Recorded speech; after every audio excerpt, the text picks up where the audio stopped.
Hey, I had an invitation a few weeks back to go to University of Utah and speak to a group of college Christians. Most of them, they're kind of a mixture of kids, but Delaney and I went up there and I was able to talk to them. And their adult leader came up to me afterward, and he sort of wants to challenge my stance, and he wants to defend what has traditionally been happening in the world through Christianity. And essentially his point was that I'm throwing the baby out with the bathwater because church is good. Church does good. And that just because there's some bad things going on in the name of church, it can't be thrown out completely because it does good. And I hear this, and I've heard this so many times, but when he did it, it kind of sunk into me. I started thinking about it. I understand where he's coming from. In the age of brick and mortar world, you know, there are some things that institutions do that are good. You can't deny it. And so that is the way that we would see good that churches do from a human perspective, you know. And so you can go against politics, but there's always going to be someone who says, yeah, but it does some good.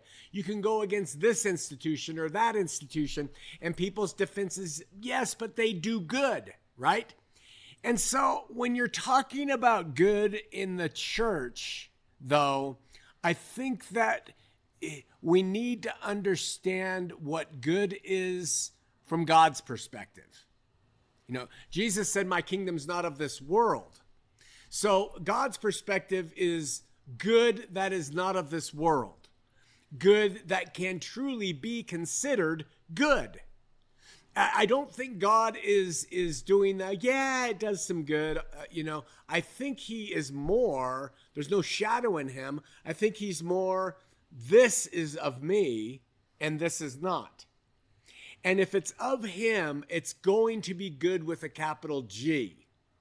If it's not of him, it's not going to be good with a capital G, meaning that it has bad too. So it's sort of like when a guy said to Jesus, good master, and Jesus says, why do you call me good? There's only one that's good, and that's God. Okay? And so he was doing the same thing. He was saying, don't mix this all up here. You're calling me good. Only God is good. Only. That's what he says to him. So when we talk about good in the church, this speaks to me in the same way. Why are you calling church good? There is only one good, and that is God writing on the hearts of those who are his, because that's how he describes what he will do in the day. That is good, when God writes on the hearts of individuals. But don't say church is good because it doesn't hold up to the scrutiny. It's sort of like, and I talked to my daughter about this, it's like going and buying a pre-made sandwich at a renowned deli. And they bring the bread out, and it is astounding bread. It is so pure and beautiful and right. And they take it out of the oven, and they slice it open, and they heap upon the best meat and cheeses, lettuce, and all the things people like on sandwiches. It's all organic. It's grass-fed. It tastes like heaven, all of it. Cheese, meat, everything. Turkey, roast beef, whatever you want. It's big, it's hearty, the lettuce, everything, right?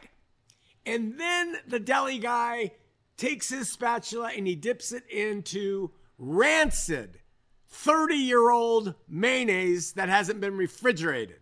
30-year-old's too long. 6-month-old mayonnaise that hasn't been refrigerated. Put it on that sandwich.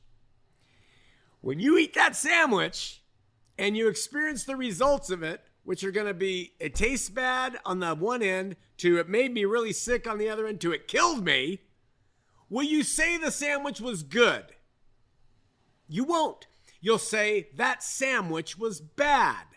You're out in the car and you're barfing your guts out and you'll say, I ate a bad sandwich. Now, the bread, the meat, the cheese, everything was perfect, right? But that rotten mayo was not. And therefore, the sandwich is not good. Okay? This is the same thing with the idea that church is good. Church is good. It could be a 99.9% good. It serves the poor. It does this. It does that. But every one of them, and I've yet to see, is 100% good. And I would say that that would make God say, not a good sandwich. They put people in bondage. Not all of them, but some. That's not good. They teach them false doctrine. That's not good. They make them pay money. That's bondage, tithes, offerings, donations. That's not good. Not according to Scripture. They cause them to feel guilty and feel shame for things that Jesus is taking care of. That's not good. I mean, that leader at the college, he says they do good. Yeah, you could. That's like saying the Nazi party did good. It did good too. You know, it cleaned up the riffraff and it got rid of drunkards and, you know, it got rid of burlesque because Hitler hated it. It did good too. We don't see things of the kingdom this way. We see things of the kingdom in the way that God would see them. And the rationalization to say that church is good has proven to me to be a lie, because I have yet to see a brick and mortar church that goes by the standard evangelical model to be good. Yet to see it. And the reason for that is because it can't be good. That's why God said, I'll write on the hearts and minds in this day. And it's not going to be a gathering. It's not going to be a church. It's not going to be studying what's written in papers to make ourselves right. It's going to all be spiritual. And when you eat of that sandwich, the whole thing is good. Have a great week. Love ya.